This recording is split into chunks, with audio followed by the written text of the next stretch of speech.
আসসালামু আলাইকুম রহমতুল্লাহি ওবরাকাতুহু ওয়া মাগফিরাহ। সুপ্রিয় ইমানদার মুমিন মুসলমান ভাই ও বোনেরা, আশা করি সকলেই আল্লাহর অশেষ রহমতে অনেক অনেক ভালো আছেন, সুস্থ আছেন। আজ এই ভিডিওর মধ্যে যেই বিষয় সম্পর্কে আলোচনা করতে যাচ্ছি, বিষয়টি হচ্ছে বড়পীর আব্দুল কাদের জিলানী রাহমাতুল্লাহি আলাইহির পরিবার ও সন্তান সন্ততির বিষয়ে আলোচনা করব। বড়পীর আব্দুল কাদের জিলানী রাহমাতুল্লাহি আলাইহি ওনার কয়টি সন্তান ছিলেন, কয়জন ছেলে এবং কয়জন মেয়ে এবং বিবাহ কয়টি করেছেন, এই বিষয়ে বিস্তারিতভাবে এই ভিডিওর মধ্যে আলোচনা করব। সকলেই ভিডিওটি শুরু থেকে শেষ পর্যন্ত দেখবেন। যদি ভিডিওটি স্কিপ করে টেনে টেনে দেখেন, আপনারা সঠিক তথ্য জানতে পারবেন না। অবশ্যই ভিডিওটি না টেনে সম্পূর্ণ শুরু থেকে শেষ পর্যন্ত দেখার অনুরোধ করছি। হযরত গাউসুল আজম আব্দুল কাদের জিলানী রাহমাতুল্লাহি আলাইহি প্রথম জীবনে বিবাহের খেয়াল পরিত্যাগ করেছিলেন, কারণ বিবাহিত জীবনে সংসারকে অনেক সময় দিতে হয়। এতে দিনের কাজের সময় কমে যায়, কিন্তু বিবাহ করা সুন্নত। তাই নবী করিম সাল্লাল্লাহু আলাইহি ওয়াসাল্লাম স্বপ্নে যুগে হুজুর গাউসে পাককে বিবাহ করার আদেশ করেন, তাগিদ দেন। অবশেষে হুজুর গাউসে পাক তিনি 4টি বিবাহ করেন। পবিত্র বিবিগণের নামসমূহ আমি বলতেছি, আপনারা অবশ্যই মনোযোগ সহকারে শুনবেন। 1, বিবি সাদেকা বিনতে মোহাম্মদ শাফি রাহমাতুল্লাহি আলাইহি। 2, বিবি মদিনা বিনতে মীর মোহাম্মদ রাহমাতুল্লাহি আলাইহি। 3, বিবি মুমেনা রাহমাতুল্লাহি আলাইহি। 4, বিবি মাহবুবা রাহমাতুল্লাহি আলাইহি। এখন বিস্তারিত জানাবো কার গর্ভে কতজন সন্তান ছিলেন। 1, বিবি সাদেকা রাহমাতুল্লাহি আলাইহির গর্ভে 6 জন পুত্র ছিলেন। 1, সৈয়দ আব্দুল ওয়াহাব রাহমাতুল্লাহি আলাইহি। 2, সৈয়দ আব্দুল আজিজ রাহমাতুল্লাহি আলাইহি। 3, সৈয়দ আব্দুল জব্বার রাহমাতুল্লাহি আলাইহি। 4, সৈয়দ সিরাজউদ্দিন রাহমাতুল্লাহি আলাইহি। 5, সৈয়দ শামসুদ্দিন রাহমাতুল্লাহি আলাইহি। 6, সৈয়দ তাজউদ্দিন রাহমাতুল্লাহি আলাইহি। এখন বলতে যাচ্ছি 2 নম্বর বিবি, বিবি মদিনা বিনতে মীর মোহাম্মদ রাহমাতুল্লাহি আলাইহির গর্ভে কয়জন ছেলে ছিলেন। বিবি মদিনার গর্ভে 4 জন পুত্র ছিলেন। 1, সৈয়দ আব্দুর রাজ্জাক রাহমাতুল্লাহি আলাইহি। 2, সৈয়দ সায়েদ উদ্দিন রাহমাতুল্লাহি আলাইহি। 3, সৈয়দ শরফুদ্দিন রাহমাতুল্লাহি আলাইহি। 4, সৈয়দ ঈসা রাহমাতুল্লাহি আলাইহি। এখন বলতে যাচ্ছি গাউসুল আজম বড়পীর আব্দুল কাদের জিলানীর 3 নম্বর বিবি, বিবি মুমেনা রাহমাতুল্লাহি আলাইহির কজন পুত্র ছিলেন। 3, বিবি মুমেনার গর্ভে 7 জন পুত্র ছিলেন। 1, সৈয়দ আব্দুল্লাহ রহমাতুল্লাহি আলাইহি। 2, সৈয়দ ইব্রাহিম রহমাতুল্লাহি আলাইহি। 3, সৈয়দ আবুল ফজল রহমাতুল্লাহি আলাইহি। 4 সৈয়দ মোহাম্মদ জাহেদ রহমাতুল্লাহি আলাইহি। 5 সৈয়দ আবু বকর জাকারিয়া রহমাতুল্লাহি আলাইহি। 6 সৈয়দ আব্দুর রহমান রহমাতুল্লাহি আলাইহি। 7 সৈয়দ মোহাম্মদ রহমাতুল্লাহি আলাইহি।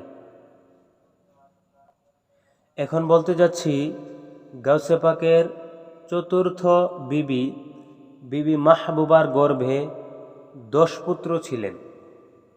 1 সৈয়দ ইয়াহইয়া রহমাতুল্লাহি আলাইহি। 2 সৈয়দ জিয়াউদ্দিন রহমাতুল্লাহি আলাইহি। 3 সৈয়দ ইউসুফ রহমাতুল্লাহি আলাইহি। 4 সৈয়দ আব্দুল খালেক রহমাতুল্লাহি আলাইহি। 5 সৈয়দ সাইফুর রহমান রহমাতুল্লাহি আলাইহি। 6 সৈয়দ মোহাম্মদ সালেহ রহমাতুল্লাহি আলাইহি। 7 সৈয়দ হাবিবুল্লাহ রহমাতুল্লাহি আলাইহি। 8 সৈয়দ মনসুর রহমাতুল্লাহি আলাইহি। 9 সৈয়দ আব্দুল জব্বার রহমাতুল্লাহি আলাইহি। 10 সৈয়দ আবু নসর মুসা রহমাতুল্লাহি আলাইহি। এখন আপনারা অনেকেই ভিডিওটি দেখে প্রশ্ন করতে পারেন, বড় পীর আব্দুল কাদের জিলানী 4টি বিবাহ করেছেন এবং 4 জন স্ত্রীর ঔরসেই শুধু ছেলে হয়েছে, মেয়ে হয়েছে কিনা?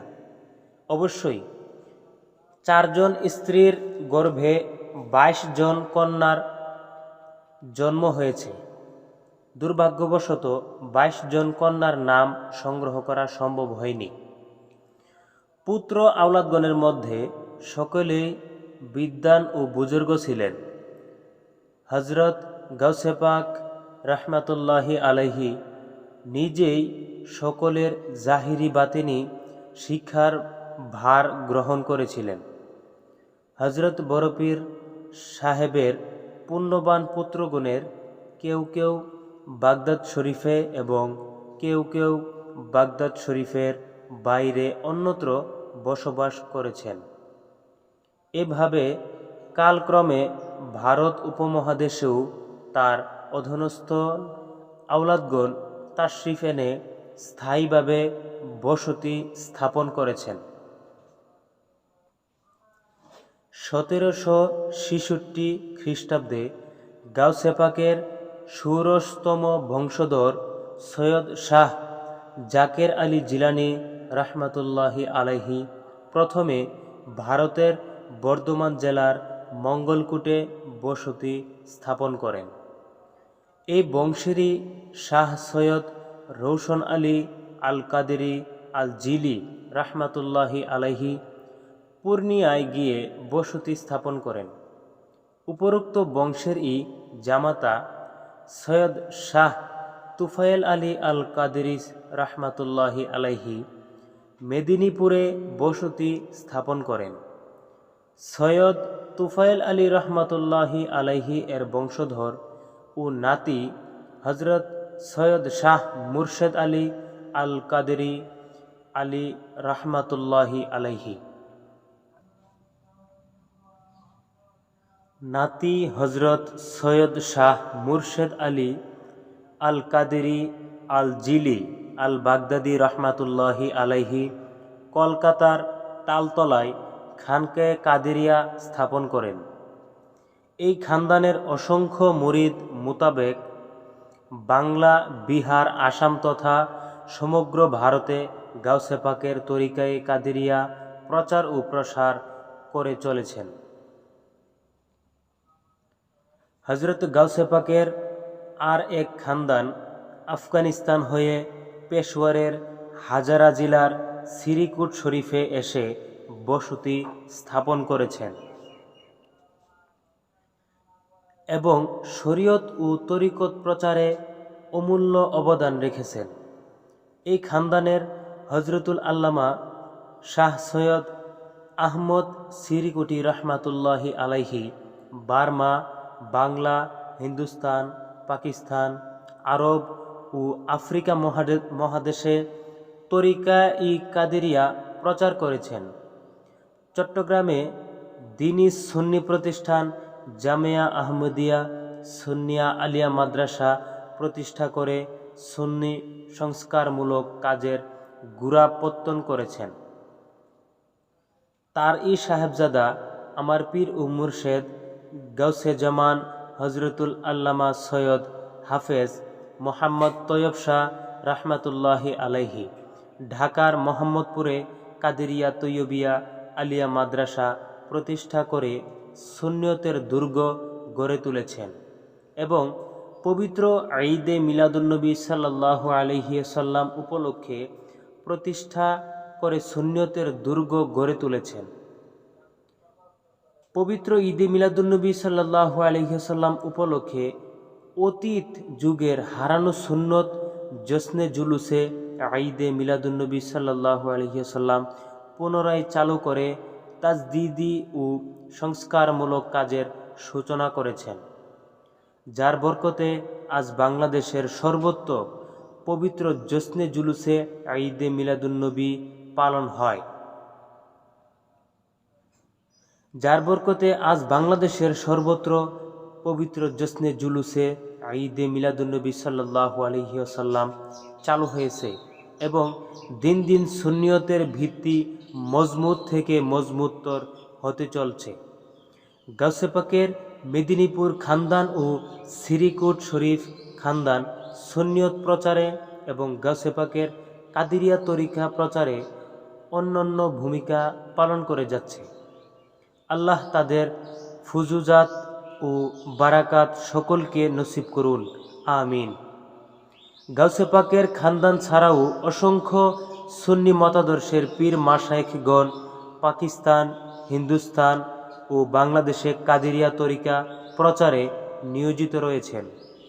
এই সুন্নি পীর মাশায়েখগণই তরিকতের মাধ্যমে এখন পর্যন্ত সুন্নি মতাদর্শ জনগণের মধ্যে টিকিয়ে রেখেছেন, নতুবা ওয়াহাবি তাবলিগি মওদুদি আন্দোলনে জনগণ কবে প্রদবষ্ট হয়ে যেত। ঈমান ও আমল রক্ষা করার বড় আশ্রয়স্থল হচ্ছে খানকা ও পীর মাশায়েখগণের দরবার এবং দরগাহ সমূহ। তুফানের সময় মানুষ যেমন গাছের নিচে আশ্রয় নিয়ে রক্ষা পায়, তেমনিভাবে শয়তানি তুফানের ঝাপটা থেকে রক্ষা পাওয়ার জন্য অলিদের দরবার ও দরগাহ সমূহ হচ্ছে ঈমানি আশ্রয়স্থল। এজন্যই আল্লাহ তাআলা কুরআন মাজিদে অলিগণের আশ্রয়ে থাকতে নির্দেশ করেছেন। ওয়াকুনু মাআস সাদিকিন আয়াতের মাধ্যমে এই তাৎপর্য যারা অনুধাবন করতে পারে তারাই কেবল শয়তানি তুফান ও ঝড় ঝাপটা থেকে আত্মরক্ষা করতে পারে। আশা করি সকলে বুঝতে পেরেছেন। যদি ভিডিওটি ভালো লেগে থাকে অবশ্যই ভিডিওটির মধ্যে লাইক করবেন। আর সুন্নিয়তের পাশে থাকার জন্য আপনাকে অসংখ্য ধন্যবাদ। মনোযোগ দিয়ে ভিডিওটি দেখার জন্য পরবর্তী ভিডিও দেখার অনুরোধ করছি। আর বেশি বেশি ভিডিওটি শেয়ার করবেন যদি ভালো লেগে থাকে। আসসালামু আলাইকুম ওয়া রাহমাতুল্লাহি ওয়া বারাকাতুহু ওয়া মাগফিরাহ।